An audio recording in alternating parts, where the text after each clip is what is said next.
life skit in which there was actually God telling you in the locker room, Tim, it's all me. I did this whole thing. So help me out on this. I do share your faith. Don't pretend to be as faithful as you are. But I wonder about this. How much of a role does God play in winning or losing a football game? I mean, that's a good question. I think for me, when I'm praying before games and during games, when I get on a knee and what's become Tebowing is, I'm asking the Lord for strength, whether I win, whether I lose. I heard you when you're mic'd up. Whether I'm the hero or the GOAT, okay? I'm still going to be the same person. I'm going to treat others the way I want to be treated. I'm going to do my best, and I'm going to do what's right. And regardless, I'm going to give him the glory. And part of taking a knee is humbling yourself, and it's a form of showing humility where you're putting someone else first and putting the Lord first, and that's why I do it. And more than anything, more than asking for wins or losses, I'm asking that I have a platform to honor him. Yet it was reported the day after the Bears game in the Denver Post that you told a teammate during the game, I think it was Woodyard, that God told you you were going to win that game?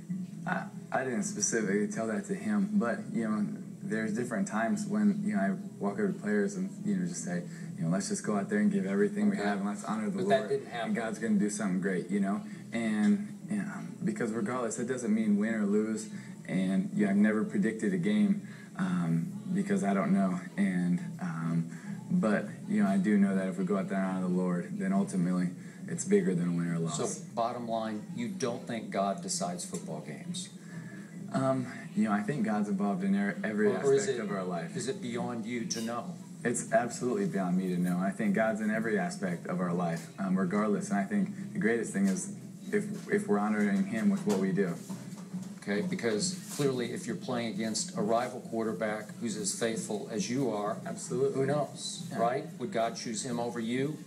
I don't think so. Do you? Well, you don't know. I mean, whether it's part of God's plan to lose the game, win the game, it doesn't matter, just as long as we honor him.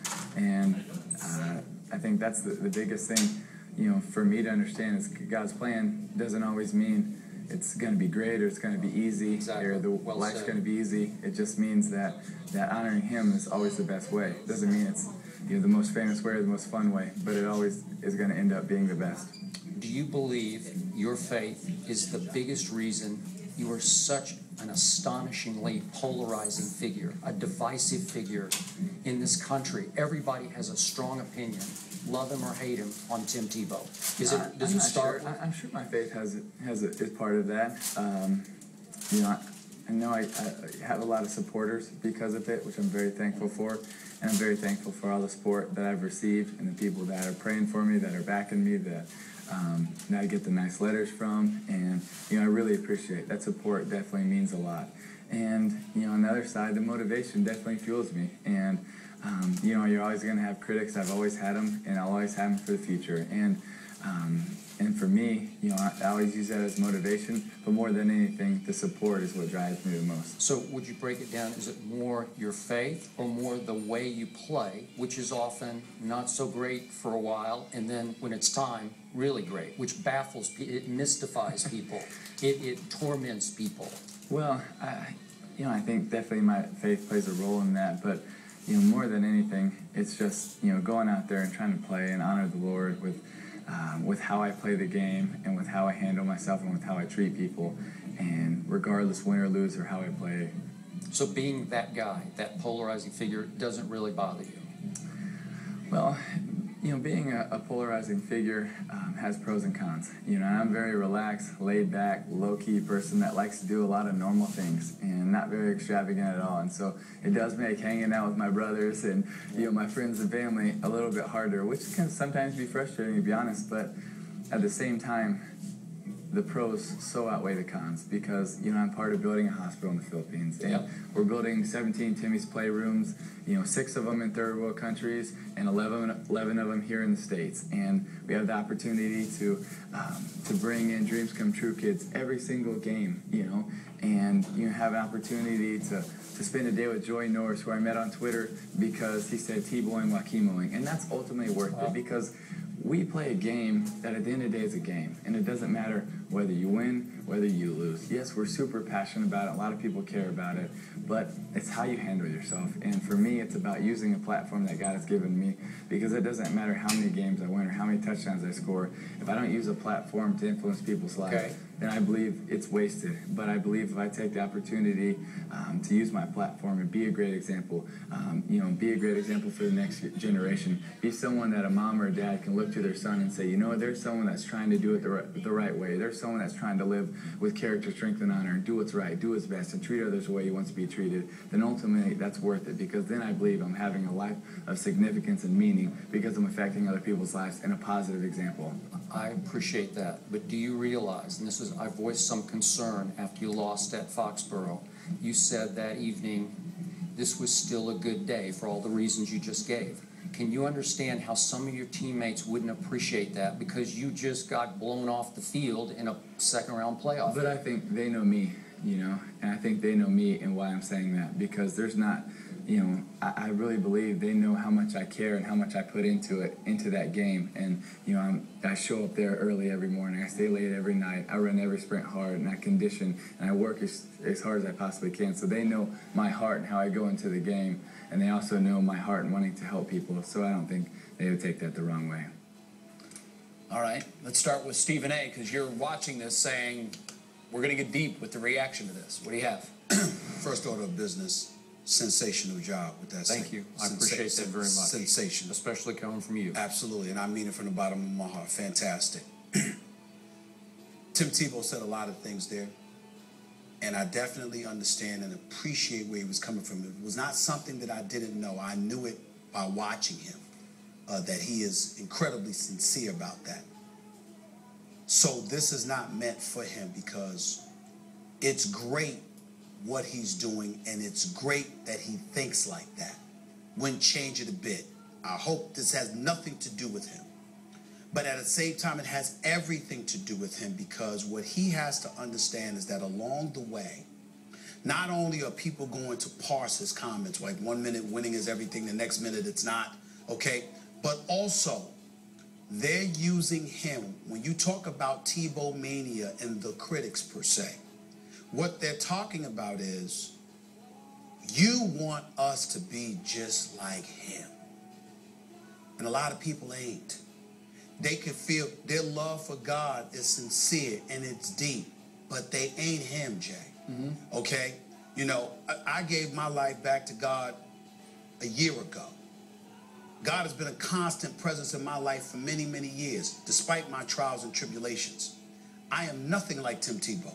And I have no desire to be anything like Tim Tebow, because I was a journalist by trade.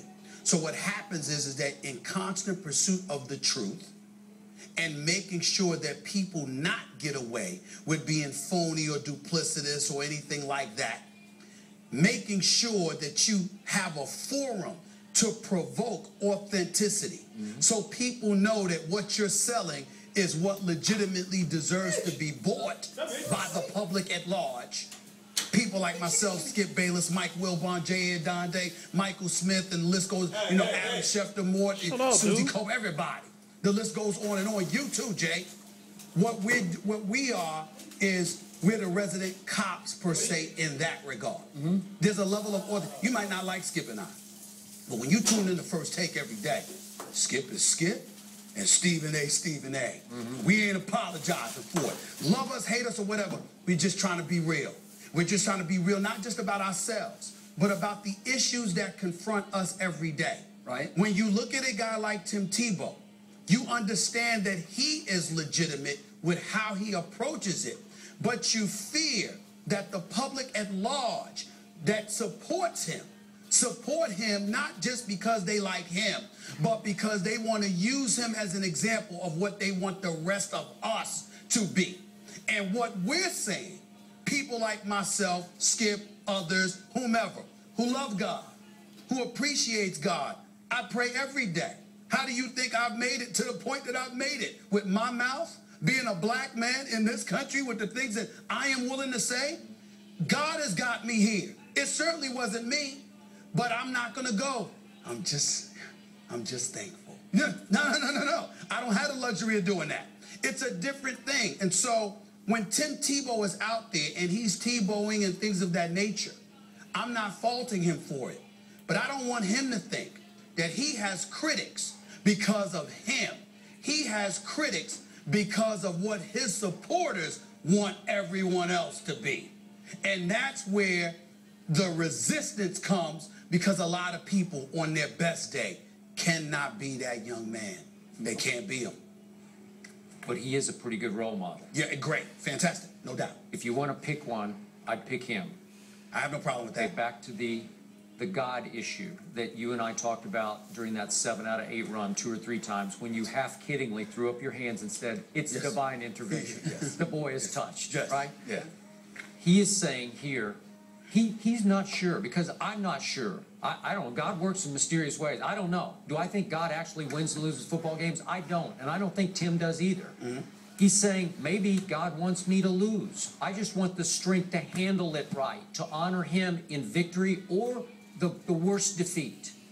And I love that answer. That was completely from the heart and framed it better. He's not sitting back saying, God meant this to be. He willed me because I'm more faithful than anybody on this planet. That's not what he's saying. He's saying he's good with the outcome. It's With God's the outcome, way. whatever it is. That's the best way, he said, is just to honor God. But now we get to the contradiction that concerns me deeply for him going forward.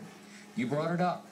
Winning is everything in one breath, but really winning isn't everything, because all this that I'm doing with my missionary work is way more important.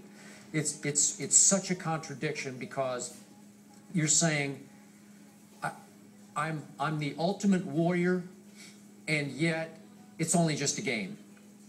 Man, that's hard. It's hard for your teammates to get that through their heads after the Foxborough loss. You know, what I would say to you is, the better way to express that, Skip, is you've been a journalist for many years. I've been a journalist for many years.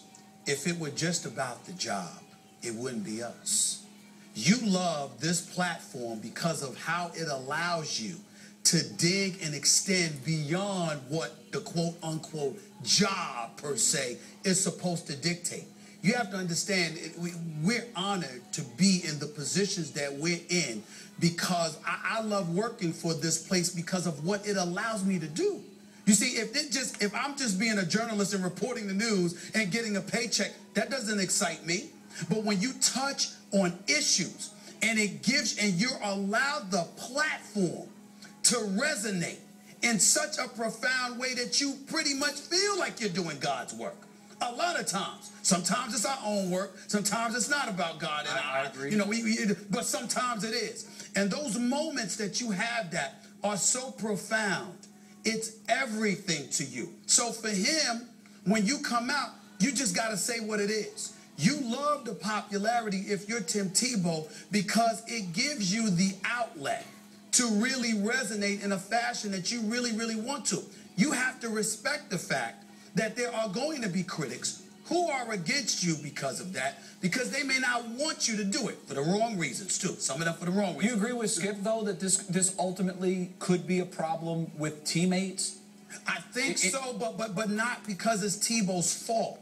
It could be a problem because they don't want to measure up to him. They just want to be themselves. Yeah. They want to be themselves. They don't want to sit there and go like this, oh, well, you know what? He's the one that's setting the standard, because a lot of people believe they can't meet. On a lot of people, even though their heart's in the right place, they're not doing missionary work. That's not what they want to do. And are you going to frown upon me? Are you going to look down on me if I don't do that? That's their challenge. Yeah, my final point is that guy at Florida we saw doing that halftime locker room speech in the championship game. I guarantee we're gonna. I love that guy, and I still respect that. And you can be that guy, and you can be deeply Christian. Have also. you ever lost and you've been so bitter about it that you try to convince yourself that it's going to be okay?